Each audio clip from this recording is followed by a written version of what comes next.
lecture 9 of the Security Protocols course. In this lecture, we'll be discussing certificateless public key cryptography. This lecture has been divided into two parts. The first one, which is this particular lecture, on the basics of certificateless public key cryptography. And then in the second one, we'll be discussing a practical application of certificateless public key cryptography. My name is Eugene, and I'm a doctoral researcher in Antonis' team. Let's begin. Before we start, we first have to recap some terminologies from your previous lectures. In lecture 2, you learned about asymmetric encryption, which is basically the use of two keys, a public and a private key pair for encryption and decryption. The public key is used for encryption, with its private counterpart used for decryption. Now, knowing the public key does not necessarily reveal any information about the private key. However, both keys are mathematically linked in such a way that you are able to use the private key to make a decryption on an encrypted message which was encrypted using the public key. The prevailing issue with asymmetric encryption is how do you prove the owner of a particular public key? How do you verify the public key you are using for an encryption belongs to who it says it belongs to? In an effort to solve this, you discuss digital certificates in lecture 3. Now, in digital certificates, there's the use of a public key infrastructure for key management, key distribution, and key authentication. Key authentication basically refers to the ability to verify who a key belongs to. Digital certificates associate a user's public key with their identity. And to do so, there's a special principle, which refers to as the certificate authority, who is fully trusted and tasked with issuing public key certificates which certify a user's key material. However, there are some prevailing issues or limitations with digital certificates also. First of all, the cost of certificate management, basically the cost of revoking a certificate, storing a certificate, and distributing a certificate. This cost is computationally high for resource-constrained environments and makes the use of digital certificates impractical for resource-constrained environments. Also, the computational cost of verifying certificates. Whenever a device receives a certificate, there's a need to verify the certificate. Now, the computational cost of verifying the certificates may be high for resource-constrained devices, such as, once again, makes the use of digital certificates impractical for resource-constrained environment. In an effort to solve this, certificateless public key cryptography was introduced. With certificateless public key cryptography, there is no reliance on digital certificates to guarantee the authenticity of public keys. However, the scheme relies on a trusted third party who possesses a master key used to generate public parameters and partial key parameters. This scheme is somewhat like the popular identity-based public key cryptography. In identity-based public key cryptography, the public key of a user is derived from certain aspects of the user's identity, such as IP address, email address. The private counterpart of the public keys are, however, generated by the trusted third party. Basically, the trusted third party generates a private key for each entity. I'm sure, as you may have divined, there are some problems with this.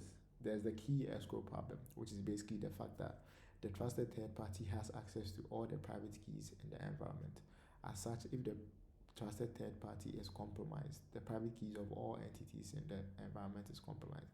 This also leads to the signature forgery attack or signature forgery issue, which is basically the fact that an adversary who has compromised the trusted third party is able to forge the signature of every single entity in the environment or the scheme. This is basically as a result of the fact that signatures are produced using the private keys. An entity signs a message with their private key. As such, if an adversary has the private key, the adversary is able to forge the signature of every entity in the scheme or environment. I'd go ahead to give a brief discussion or a brief description of identity-based public key cryptography. Now, consider this. In this scheme, we have a trusted third party, a user A, let's refer to this as Alice, a user B, let's refer to this as Bob. Based on set requirements or specifications in the scheme, we can assume that each entity's public key is their email address or is their IP address. So based on these requirements, the TTP generates Alice's private key and generates Bob's private key and securely shares this with them. Now, in order to send a message, each user retrieves their public key, obviously. So Alice has her public key, Bob has his public key.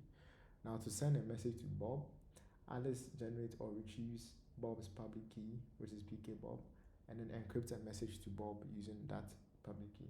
Now Bob, who is in possession of his private key, is able to decrypt this message and see the message Bob is send the message Alice is sending to him.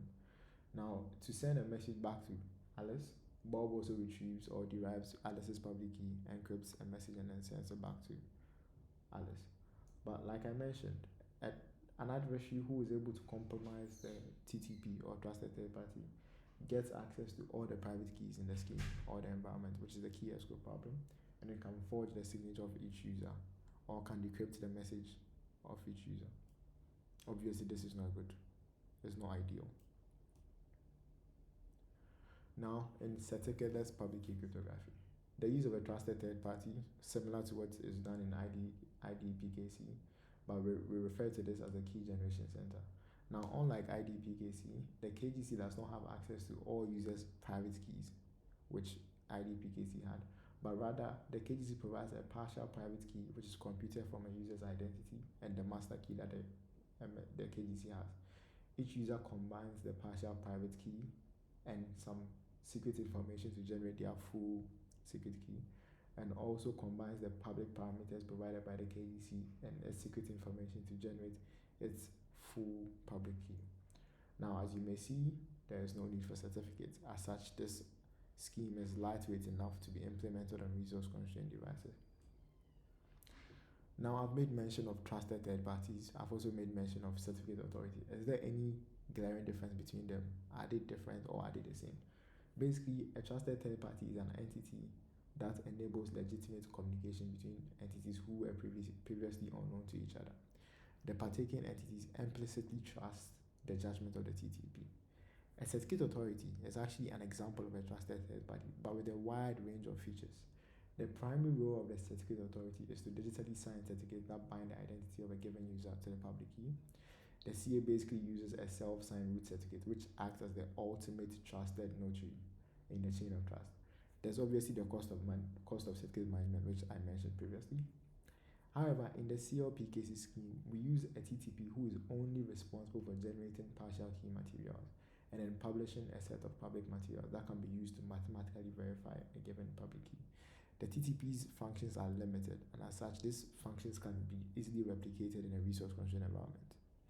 And the verification of the keys are lightweight enough that they can be also implemented in a resource-constrained environment. There are various applications of certificate public key cryptography. Because of its lightweight infrastructure, it is very attractive for low power and low bandwidth environments, such as mobile security applications. Revocation is easily handled by attaching validity periods to the user identifier's ID. We'll discuss this more in the use case in the second part of this lecture. A user's private key can also be generated after its public key has been generated and used by another user to encrypt data, which is referred to as the cryptographic workflow. I'm going to go ahead and discuss this cryptographic workflow with you to give you a better understanding of what we mean by this. Now, in this cryptographic workflow, let's take a KGC and then user A, Alice, user B, Bob. Now, user B wants to send a message to Alice and ties this encrypted message to Alice's identity or something in possession of Alice, like a license or IP address. Now, user B or Bob retrieves Alice's public key based on this, encrypts the message, and then sends it to Alice. Now, for Alice to be able to decrypt this message, we know that the KGC generates partial key materials that are needed by Alice to generate a full secret key. So what Alice does is Alice verifies her identity to the KGC. Let's say it sends the license or IP address to the KGC. The KGC then responds with a partial private key. Alice computes a full private key and is able to decrypt the message. This is basically what we refer to as the cryptographic workflow, where you are able to encrypt a message and then tie a condition to the message. I'm now going to go ahead and describe the general algorithms that are associated with certificateless public key cryptography. So we first have the setup algorithm, which is executed by the KGC. Now the KGC takes as input a security parameter K, computes three parameters, G1, G2, which are groups, and A, which is a binary parent, computes P, and then computes MSK, which we refer to as S in this instance, computes P0, which is basically the public key of the KGC, and then chooses two hash functions, H1 and H2. Based on this, the KGC outputs, or the setup algorithm outputs a set of params and then the MSK. The MSK is kept secret, and the params are publicly available to everyone partaking in the scheme or the environment. The params basically are G1, G2, E, P, P0, H1, and H2, which are, as I said, publicly available. Second algorithm is the partial private key extract, which is executed once again by the KGC. The KGC takes as inputs the params which were outputted in the previous scheme algorithm, the MSK, and the identity of a user, let's say IDA. The KGC computes QA and then computes the partial private key, which is referred to as DA, outputs DA, which is sent securely to the entity requesting the partial private key. We also have the set secret value algorithm, which takes as input params and identity and then outputs the secret value of the entity, XA, in this instance. We have the set full private key, which takes as input the secret value generated in the previous algorithm and then the partial private key received from the KGC. This outputs a full private key, which is basically XADA. Then we have the set full public key algorithm, which takes as input the params and the secret value again, and then computes XAYA and outputs the full public key, which is basically XAYA. Then we have the encrypt algorithm or encrypt function.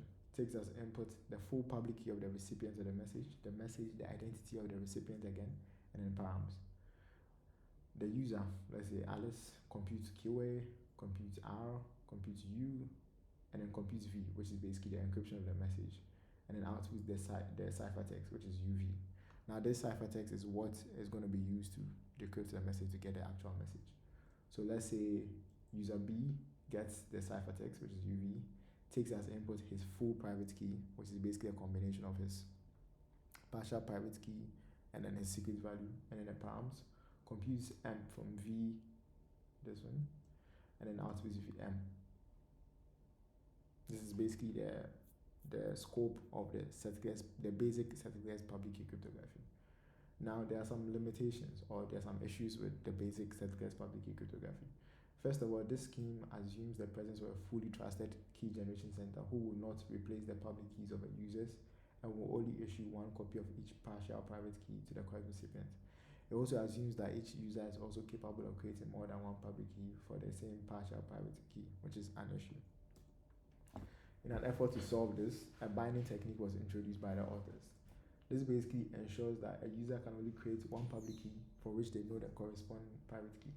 To do this, we assume that the user, Alice, computes both the secret value and then the public key, partial public key, which is XAYA, which is computed from the secret value, sends PA to the KGC. The KGC then uses the PA and then identity to compute QA, and from QA the KGC computes DA. Now in this instance, you notice that all the keys are bound to the identity of A, and as such, the KGC cannot compute multiples, and then the user can also not compute multiple instances of the same key. Now we've discussed why CL-PKC is better than certificates public. Why CL-PKC is better than standard certificates, but is it as secure? Now to do this, CL-PKC considers two adversaries. We have adversary 1, who is a dishonest user who is capable of replacing a user's public key, but has no knowledge of the KGC's master secret key. And we have adversary 2, who is a dishonest KGC who has access to a master secret key, but cannot replace the public key of a user. Now, in the presence of these adversaries, CL-PKC should be able to provide confidentiality, which is done using the indistinguishability against adaptive and chosen ciphertext identity attacks. Basically, given a set of ciphertext and plaintext, the adversary should not be able to tell which plaintext correlates to which ciphertext with a good probability. Now, CL-PKC has been proven to provide this actual feature, this IND-CCA, and as such is proven to be as secure as traditional or basic public key cryptography, which uses certificates. we have come to the end of this part of the lecture 9. In the second part, we'll discuss a use case or a practical application of security public key, and then discuss some features of that one also. Thank you for your time. I hope you had a good understanding of how basic certificates public key cryptography works. If you have any issues, feel free to send me an email at eugene.frimpong@twini.fi, or you can send a message directly to Anthony also. Thank you once again, and looking forward to talking to you guys again in the second part of this lecture.